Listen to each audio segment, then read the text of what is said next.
իշխանությունների հետ երկխոսելու համար Հայազգային կոնգրեսը պատվիրակություն էր ձևավորել դեռ հունիսի սկզբին։ Պատվիրակության կազմում ընդգրկվել էին 5 անդամներ։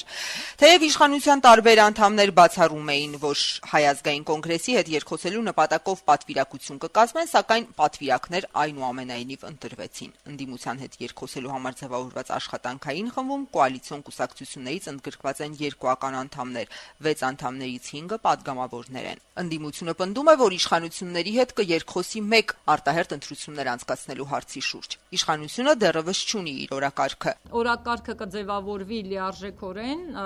երկխոսության առաջին նիստից հետո։ Բովանդակությունը կարծում եմ աշխատանքի ընթացքում ընթացս պետք է առաջանա այն բովանդակությունը, որի շուրջ պետք է խոսենք։ Ընդդիմության եւ իշխանության ներկայացուցիչների առաջին հանդիպումը ՕԵԿ փոխնախագահի խոսքով առաջին 10-օրյակում տեղի կունենա։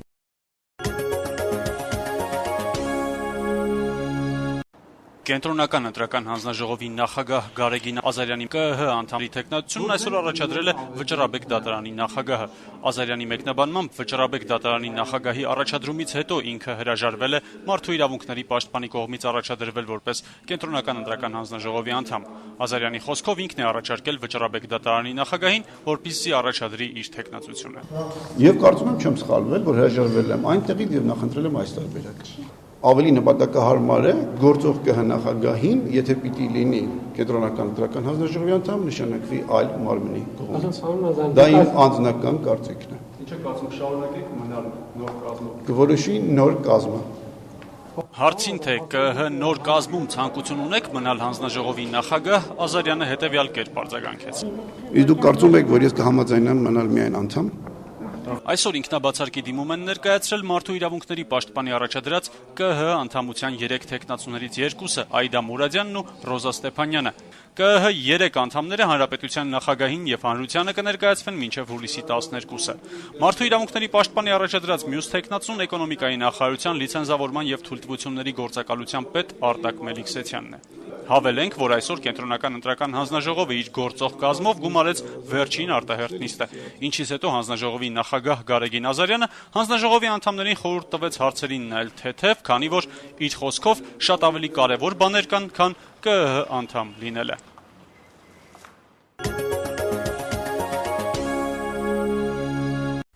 Երեկ ուշ գիշեր Վարամավերդի լճակում գրանցվել է ջրահեղձման հերթական դեպքը։ Ջրահեղձվողը 16-ամյա մի գյումրեցի պատանի է եղել։ Սա արդեն մարզում գրանցված թվով 3-րդ ջրահեղձման դեպքն է այս տարվա ընթացքում։ Այդ նույն լճակում ընդամենը օրեր առաջ մի երիտասարդ էր ջրահեղձվել։ Եթե հսկվային գոնե ինչ-որ պայմաններ լիներ, նման դեպքերից մենք զերծ կմնայինք եւ հեռու կմնայինք։ Այդ երիտասարդը չէր։ Միթե մարզում չկա մի ջրային տարածք, որտեղ լողալն այնուամենայնիվ թույլատրվում է։ 7 ջրամբարներ ունենք, գիտեք, Ախորյան գետը, գետակներ եւ լճակներ, այլ փոքրիկ լճակներ։ Բոլորն են վտանգավոր են։ Ոչ մեկը նախատեսված չի որպես լողափոխնագործել։ Բոլորն են վտանգավոր են։ Այսինքն լողալու համար մնում է հասնել կամ Սևան, կամ էլ վրացական լողափեր։ Վերջին տարբերակն ավելի շատ են նախընտրում մեկ պատճառով, որ այն ավելի մատչելի է։ Իսկ նրանք, ովքեր չեն կարողանում ոչ մեկից օգտվել, ոչ մյուսից, որպես այլընտրանք ոմանք կյանքի համար վտանգավոր ջրամբարներն ու լճակներն են ընտրում։ Իսկ կարկուտից սաղ ջարդվել է, ես ցույց տամ։ Հունիս ամսվա կարգտահարության պատճառով խաղողի բերքատվությունն այս տարի կնվազի, ասում է Հայ գինեգործների միության նախագահ Ավագ Հարությունյանը։ Նախորդ տարի Հայաստանում արտադրվել է 230 տոննա խաղող։ Խաղողագործներն այս տարվա համար ավելի շատ բերք էին սպասում, սակայն կարգտահարության պատճառով նախորդ տարվա ցուցանիշն անգամ չի պահպանվի։ Հարությունյանին պատկանող խաղողի այգուկեսը եւս վնասվել է, կատարված ներդրումներն անօգուտ են եղել։ Իրականում ինքը շատ ավելի քիչ կլինի, քան 230 000։ Ամեն տարի դնում եմ ես 15 միլիոն դրամ, էլի, այդ բանը, այս տարի 15 միլիոն, այս տարի շատ, այսինքն այս տարի 17-18 միլիոն ներդնեմ, ու ստանամ կեսի բերի։ Արմավիրի մարզի Արաքս գյուղում այս տարի խաղող չի լինի։ Գյուղապետի տեղակալ Արթուր Վարդանյանը ցույց տալով վնասված վազերն ասում է, թե այս տարվա վնասների պատճառով վտանգի տակ է նաև հաջորդ տարվա բերքը։ Անցած տարվա համեմատ այս տարի մենք ունեցել ենք աննախադեպ խաղողի բերք, մինչև կարգտահարությունը։ Տեսի, կարկուտի հարվածներն են։ Խաղողագործները նշում են, թե կառավարությունն իրենց միայնակ է թողել։ Եթե հակակարգտային կայաններ տեղադրվեին, գյուղատնտեսությունն էլ ապահովագրվեր, գյուղացին այսչափ վնասներ չէր կրի, ասում են նրանք։ Նշենք, որ Հայաստանում խաղողագործության ու գինեգործության զարգացման ռազմավարություն չկա։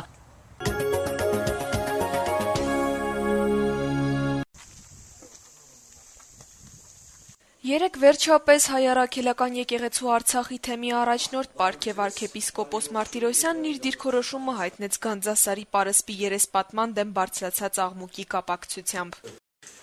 Միասնաբար նորմալ լուծում գտնենք, այդ աղմուկը չէր լինի։ Դա մեր բոլորիս թերացումն է, առաջինս երևույթի 9 է։ Գանձասարի պարիսպը երեսպատել առաջարկել էր բարերար Լևոն Հայրապետյանը։ Լեռնային Ղարաբաղի զբոսաշրջության նախարարության հուշարձանների պահպանման վարչությունը սակայն բացասական եզրակացություն էր տվել պարսպի վերանորոգմանը, ինչից հետո վերանորոգումը դադարեցվել էր։ Օրերս սակայն կրկին վերսկսվել էր բարերար Լևոն Հայրապետյանի ցանկությամբ։ Արցախի թեմի առաջնորդն ասում է, որ դա պարիսպը փրկելու միակ միջոցն էր եւ այս դեպքում հապաղել չէր կարելի։ Մենք ստիպված ենք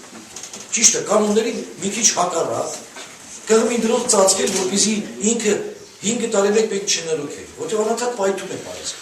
Պարսպի վերանորոգմանը կողմ արտահայտվողների, ինչպես նաև Պարքև Սրբազանի հիմնական փաստարկն այն է, որ պարիսպը բազմիցս վերանորոգվել է ու ճարտարապետական մշակութային արժեք իրենից այլևս չի ներկայացնում։ 90-95% ցեմենտ բետոն է։ Տասնյակ անգամ վերանորոգվել է։ Այնպես որ եթե մենք ճշմարտացի խոսենք, պարիսպը հնուց է գալիս, բայց այնքան է, քանի անգամ վերանորոգվել, որ գիր ու ավաշ չկա, որ ասես գոնե 150 տարվա 200 տարվա պարիսպ է։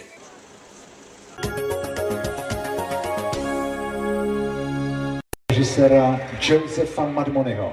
Չեխիայի հանքային ջրերով հայտնի առողջարանային Կարլովի Վարի քաղաքն այս տարի 46-րդ անգամ հյուրընկալեց աշխարհահռչակ կինոդերասանների եւ ռեժիսորների։ Չեխիայի միակ ամենամյա կինոփառատոնն անցկացվեց հուլիսի 1-ից 9։ Կինոփառատոնի ընթացքում ցուցադրվեց շուրջ 180 կինոժապավեն։ Փառատոնի գլխավոր մրցանակը բյուրեղապակյա գլոբուսը եւ $30,000 դրամական պարգևը այս տարի ստացավ Իսրայելը ներկայացնող Յոզեֆ Մադմոնիի Վերականգնում ֆիլմը։ Կարլովի Վարի կինոփառատոնի ժյուրին այս տարի գլխավորում էր հունգարացի հայտնի ռեժիսոր Իշտվան Սաբոն։ Ժյուրիի նախագահի հատուկ մրցանակին արժանացավ ամերիկացի ռեժիսոր Ջոն Տուրտուրոն, ինչ որտեղ այս գիշեր ֆիլմի համար։ Ժյուրիի հատուկ մրցանակը $20,000 դրամական պարգևով տրվել է սլովակ ռեժիսոր Մարտին Շուլիկին Գնչուն ֆիլմի համար։ Լավագույն ռեժիսորական աշխատանք է ճանաչվել ֆրանսիացի Պասկալ Ռաբատեի Արձակուրդները ծովում ֆիլմը։ Գերմանուհի Շտայնֆիշեր Քրիստենսենը գլխավոր մրցանակ է ստացել լավագույն կանացի դերակատարման, իսկ կանադացի Դեվիդ Մորսը լավագույն տղամարդու դերի համար։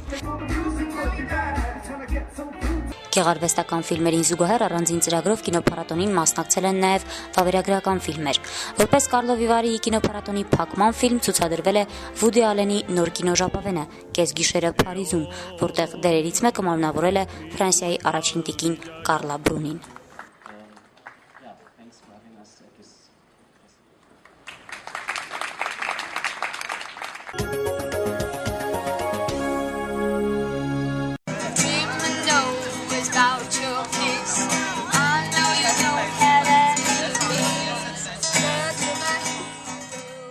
Հայկական ռոքի պատմությունը սկսվում է անցած դարի 80-ականներից, երբ մարդիկ հավաքվում էին նկուղներում, ծածուկ փորձեր կազմակերպում, քանի որ խորհրդային իշխանությունը չէր խրախուսում երաժշտական այս ուղղությունը, այսօր վիճակն այլն է։ Ռոքից իրար մի խումբ երիտասարդներ քննարկում էին կազմակերպել երաժշտական այս ոճի թերությունները եւ ներկայիս վիճակի մասին։ Գեղեցիկ մյուզիկ իրենց չի, միշտ բողոք է որպես եղել, ու հիմա Հայաստանում, երբ որ մարդ մի քիչ վերանը բացում է, մի քիչ սկսում է բողոքել, ամենաառաջնային բողոքելու խնդիրը իշխանությունների մասին բողոքելն է։ Հանկարծ եթե մի բան ասում ես իշխանությունների մասին, կամ ընդհանրապես ռոպագանդա չի գնում, դու տենց մնում ես կամար պատվալում նվագող, կամ էլ ռոպագանդա հենց մի քիչ գնաց, քաշվար։ Արդեն մարդիկ մի քիչ գոնե ոնց որ ասվոյլիս, էլի այդ արդեն տենում են այնտեղ ջինսերը ճղա չեն ասում, այստեղ են փող չունի որ ջինս առնի։ Ասում են, այդ հիմա տենց մոդա կա կամ ինչ-որ տենց բան։ Мы отвали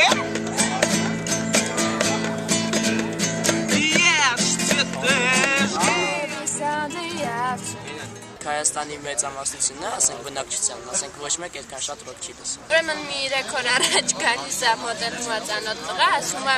ծով ուզում ենք խումբ բանանենք, խումբ ստեղծենք, ու դրա համար մեզ պետք է աղջիկ բառաբանշից է ու որ սիրուն լինի։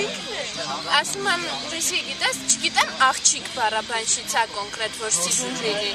բայց գիտեմ տղա բառաբանշիկ, որ շատ լավ է, բավականին լավ բառաբանշիկ է ու խմբում չի նվագում, ասում է չէ, մեզ աղջիկ է պետք։ Ոգի որակ չկա հիմա։ բոլորս մտածում են ինչ-որ մի բան շուտ անեն, իրանք դառնան ինչ-որ ռոք խումբ, անուն ձեռք բերեն, ով քնից արտանում որոշում է խումբ բացի։ Առաջ որ ասում էին ով բան անում, չէ, արտանում է երկիչ է դառնում, նա խումբ են բացում։ Եթե տնտեսագետը օրը